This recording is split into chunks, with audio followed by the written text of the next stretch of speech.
comprendre quelque chose intellectuellement est très différent de comprendre quelque chose spirituellement. Pour comprendre quelque chose spirituellement, il faut en faire l'expérience, et pour en faire l'expérience, vous devez l'expérimenter dans votre imagination en tant que je suis, et vous devez être capable de le ressentir. Nos sentiments sont les choses qui se passent dans notre corps.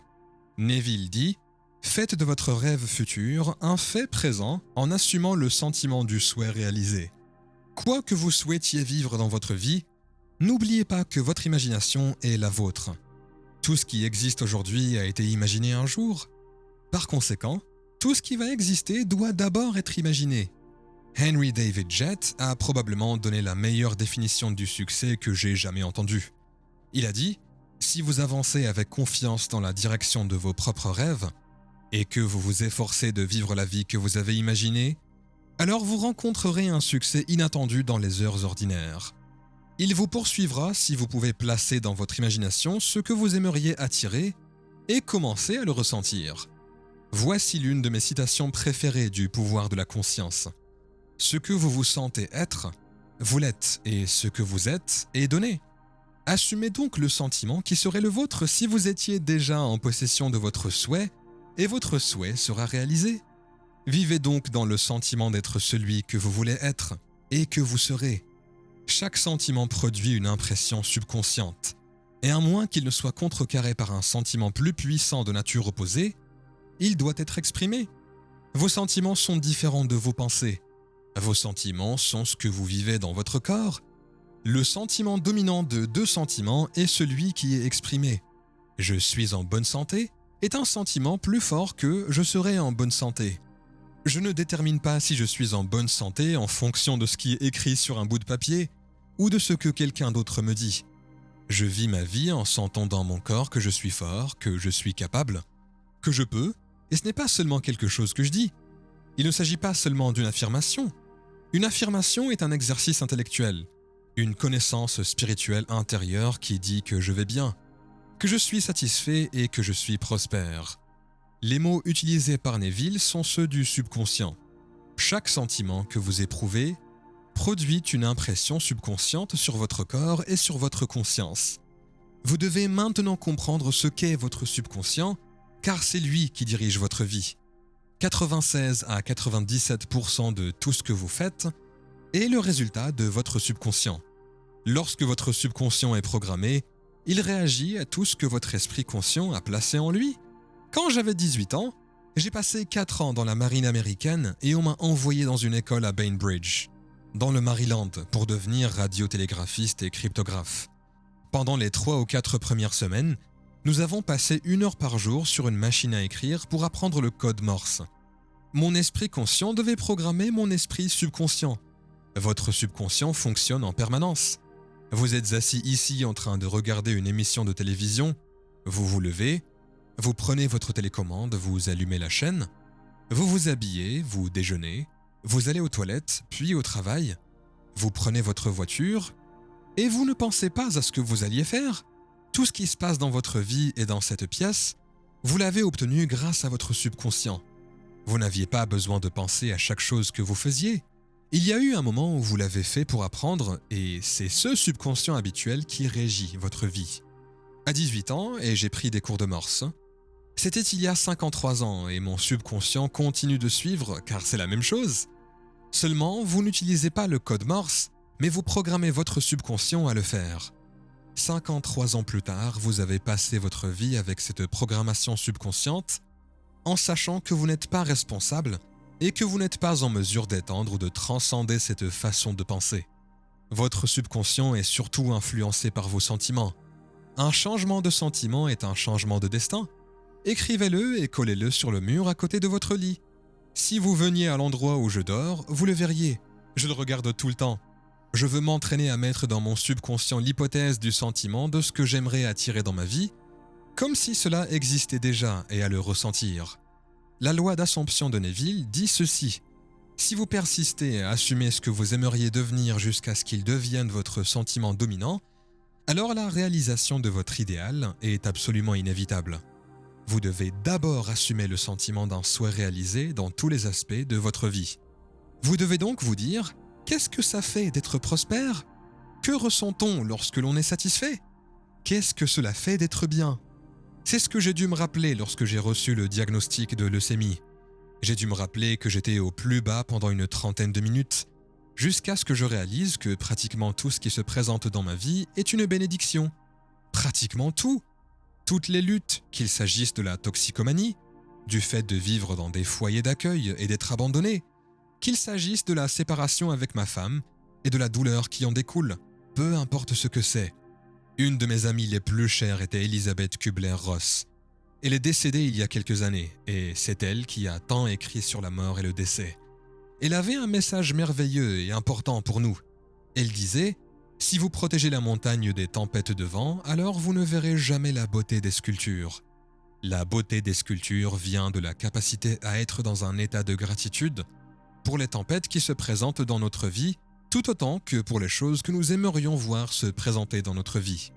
Vous devez commencer à rééduquer votre subconscient, qui réagit à ce que vous lui suggérez. Ce qui est intriguant avec votre subconscient, votre esprit habituel, c'est qu'il ne peut pas faire la distinction entre ce que vous ressentez à la suite de ce que vous avez placé dans votre imagination et ce que vous vivez tous les jours dans votre vie. Si vous vous sentez malheureux, déprimé, misérable, triste, peu importe, alors votre subconscient se dit que c'est ce que vous aimeriez attirer dans votre vie. Le subconscient universel, auquel nous sommes tous connectés, que nous appelons la source créatrice de l'univers, l'esprit divin, Dieu, le DAO, ou tout ce que vous voudrez, commencera à vous offrir des expériences qui correspondent à ce que vous ressentez. Votre corps réagit donc à ce que vous placez dans votre subconscient. Il est là, mais c'est inoffensif, et cela ne va pas faire de mal. Si j'ai programmé dans mon subconscient des sentiments de pauvre moi, alors je ne peux rien faire pour ma vie. D'autres personnes sont responsables du fait que je ne peux pas être heureux, en bonne santé. Si vous vivez avec cette conscience en vous, alors vous la ressentez en permanence. Vos sentiments créent le destin que vous voulez. Si vous persistez dans cette hypothèse jusqu'à ce qu'elle devienne votre sentiment dominant, alors la réalisation de votre idéal est absolument inévitable. Quel est le sentiment primordial que vous voulez avoir? Le sentiment d'amour. L'amour est le sentiment que vous devez assumer. C'est le message qu'Anita m'a transmis et qu'elle vous a transmis à tous. Lorsque vous placez un sentiment d'amour, c'est tout ce qu'il y a et il m'a semblé être de l'autre côté. C'est bien ça, Anita. Elle essaye de décrire cela et je la pousse. J'ai 71 ans. Je bachote pour mes examens et je veux savoir comment c'est là-bas. C'est ce que nous voulons tous savoir et tout ce qu'elle dit.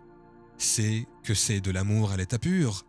C'est un amour dans lequel vous baignez, si vous voulez. Baignez-vous dans cet amour, vivez à partir de cet endroit et sachez que Dieu est amour. J'attire l'attention sur le 4e élément, qui est la fondation remplie. C'est vraiment crucial. Votre imagination est capable de faire tout ce que vous demandez proportionnellement à votre degré d'attention. Quelle attention portez-vous à vos désirs? Je vais vous donner un exemple. Celui de moi-même avec cette affaire de leucémie lymphoïde chronique. Mes enfants viennent de m'offrir un merveilleux cadeau. Je ne l'avais jamais eu auparavant. Ils voulaient que j'entre dans le 21e siècle, donc ils m'ont offert un iPad. Je viens d'obtenir ma première adresse électronique et je ne dirai à personne ce que c'est, mais c'est juste merveilleux. Il y a une fonction merveilleuse que nous devrions avoir dans la vie, qui est la poubelle, et que je n'avais jamais vue auparavant. Tout ce qui y arrive et dont on ne veut pas, il suffit d'appuyer sur ce petit bouton. Il bouge et émet un petit son. Ensuite, il y a un petit bouton de ce côté qui dit « Supprimer ». C'est donc quelque chose que l'on met à la poubelle et que l'on efface pour toujours. C'est ainsi que vous voulez utiliser votre attention. Selon Neville, il existe 2 types d'attention. L'attention subjective et l'attention objective. L'attention subjective est différente de l'attention objective. Il faut utiliser l'attention subjective et non pas l'attention objective. Neville dit qu'il y a une énorme différence entre l'attention dirigée objectivement et l'attention dirigée subjectivement et que la capacité de changer votre avenir dépend de cette dernière. Quoi que vous ayez placé dans votre imagination, vous allez toujours dans votre réalité et appeler ce qui n'existe pas comme s'il existait. J'ai une règle à ce sujet. Il ne faut pas se plaindre et ne pas expliquer. Vous n'avez pas à expliquer ce que vous avez placé dans votre imagination, car c'est tout à fait à vous. L'un des grands professeurs de ma vie, au début de mes années de doctorat, était le docteur Abraham Maslow. Il m'a dit « Ne vous fiez pas à l'opinion des autres. Faites-vous confiance. Attention subjective, c'est vous et vous seul qui êtes le sujet qui a un impact sur le désir brûlant de votre imagination. Vous vivez et ressentez comme si vos rêves futurs étaient un fait présent. Attention objective, vous devenez le résultat objectivé d'autres personnes qui vous disent ce que vous ne pouvez pas faire, ce qui est impossible, etc. L'attention est subjective. La mienne est la mienne. J'ai une image que j'utilise que j'appelle la méthode de la supercolle. J'ai l'intention de faire de ce programme une réalité.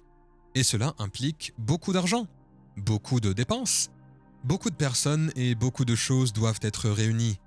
Cela implique de se rendre dans mon espace d'écriture tous les jours, 4 ou 5 heures par jour, de ne jamais abandonner, même si je n'ai pas envie d'écrire parce que je colle mon intention à mon imagination et que je ne laisse pas les opinions des autres m'en détourner.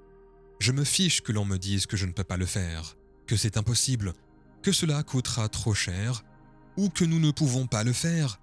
Mes intentions sont bien ancrées là et j'ai placé le panneau « Ne pas déranger » sur mon imagination. Ne vous laissez pas influencer par les opinions des autres. N'acceptez pas ce qui est dit sur Internet. N'acceptez pas les recherches. Ne vous fiez pas à ce que les gens vous disent que c'est possible ou non pour vous.